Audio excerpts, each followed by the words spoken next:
You're welcome in this quick tutorial. We are going to show you that how to remove profile picture on TikTok. It's super easy and we will make sure you get it right. Just make sure you are logged in and using the latest version.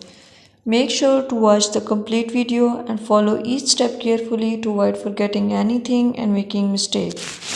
First of all, you have to know that how to remove profile picture on TikTok. Click on the TikTok app, click on the profile picture and click on the edit profile.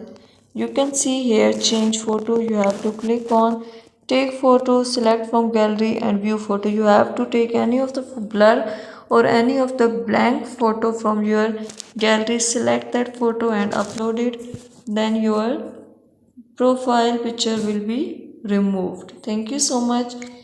That was all. Please consider showing your support by commenting, liking, sharing, and subscribing to our channel for more valuable content in the future.